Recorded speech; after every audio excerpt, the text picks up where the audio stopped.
Bienvenue sur NapDMB, n'ayons pas peur des mots bibliques, la chaîne qui vous dit tout sans tabou. Aujourd'hui, le mot sera résurrection. En effet, dans la parole de Dieu, ce mot revient plusieurs fois et sous, je dirais, différentes formes, comme par exemple revenir à la vie, se relever, se réveiller, ressusciter, etc. Et dans la parole de Dieu, ce mot apparaît pratiquement 300, plus de 300 fois. Alors regardons ensemble avec ce premier verset dans la parole de Dieu, dans le livre de 1 Pierre 1, verset 3, où il est écrit ceci: Béni soit Dieu le Père de notre Seigneur Jésus-Christ, qui selon sa grande miséricorde nous a régénérés par une espérance vivante, par la résurrection de Jésus-Christ d'entre les morts. Ici, le mot en grec qui est employé pour résurrection, c'est anastasis. Anastasis a deux formes différentes, deux significations différentes, je dirais. C'est se lever ou par exemple se dresser d'un siège, mais aussi ressusciter de la mort. Par exemple ici, celle de Christ dans le verset, celle aussi des hommes à la fin des temps, présent, et aussi la résurrection de certains qui sont revenus à la vie. Et là, vous pouvez aller voir le verset de Hébreux 11, 35 qui en parle. Un deuxième verset tout de suite dans la parole de Dieu, dans Jean 5, verset 29. Ceux qui auront fait le bien ressusciteront pour la vie, mais ceux qui auront fait le mal ressusciteront pour le jugement. Ici, les deux fois où il est parlé de ressusciter, c'est le même mot que nous avons vu juste avant, c'est anastasis. Mais ici, dans ce texte, nous pouvons comprendre que tous les hommes avec un grand H ressusciteront. Un troisième verset dans la parole de Dieu, dans le livre de Matthieu, chapitre 17, verset 23, où il est écrit ceci: « Ils le feront mourir, et le troisième jour, il ressuscitera. Ils furent profondément attristés. » Ici, on parle bien sûr de la résurrection de Jésus-Christ.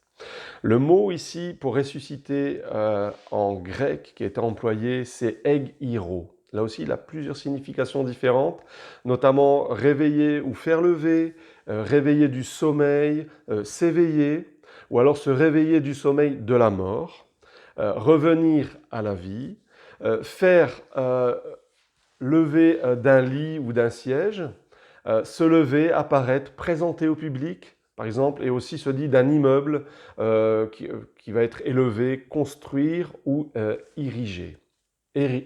Pardon. Un autre verset dans la parole de Dieu, dans le livre de Luc, chapitre 24, verset 34. Le Seigneur est réellement ressuscité et il est apparu à Simon. Ici, ressuscité, c'est egiro, comme nous avons vu, mais je me suis intéressé à un mot, c'est sur réellement. Et ici, réellement, le mot qui est employé en grec, c'est ontos. Ontos qui signifie vraiment, dans la vérité. En fait, contrairement à ce qui est prétendu, fictif, faux, conjectural, et il signifie aussi ce qui est vrai, etc., ou ce qui est en effet. Pourquoi ils ont employé réellement ressuscité dans la parole de Dieu, l'auteur? Tout simplement parce qu'il y avait des personnes qui ne croyaient pas en la résurrection, et notamment les Sadducéens, mais il y avait aussi d'autres personnes qui n'ont pas forcément cru à la résurrection de Jésus-Christ, et ils ont employé réellement ressuscité. Il faut savoir aussi qu'il y avait des sceptiques, et que la parole de Dieu, dans 1 Corinthiens 1, 5, verset 6, il est écrit que plus de 500 personnes en même temps ont vu Jésus-Christ ressuscité. Un dernier verset dans la parole de Dieu, dans le livre de Jean, chapitre 11, verset 23, Jésus lui dit, ton frère ressuscitera. Et ici, il s'agit de la résurrection de Lazare. Et le mot qui est employé, ici en grec, c'est anistémie. Anistémie a plusieurs significations aussi, c'est se lever, c'est toujours à peu près la même chose, c'est se lever et lever, se lever, par exemple du sol, ressusciter de la mort, naître, apparaître. Ça veut dire aussi celui qui est par terre, celui qui est assis, de ceux qui quittent un lieu, par exemple, pour aller quelque part, ailleurs. Il parle aussi de la mort, de s'élever, de se tenir debout ou de susciter. Voilà pour ce mot ici en grec.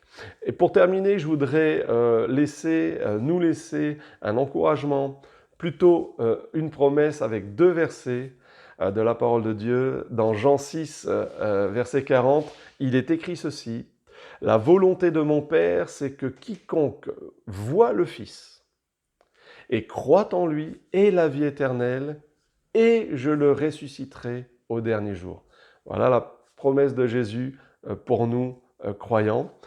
Et un deuxième verset dans 1 Thessaloniciens 4, 16, « Les morts en Christ ressusciteront premièrement. » N'oublions pas que Jésus-Christ est réellement, vraiment ressuscité. Nous avons cette foi, nous le croyons, nous qui sommes chrétiens, mais un jour, nous ressusciterons avec lui. Courage et à bientôt.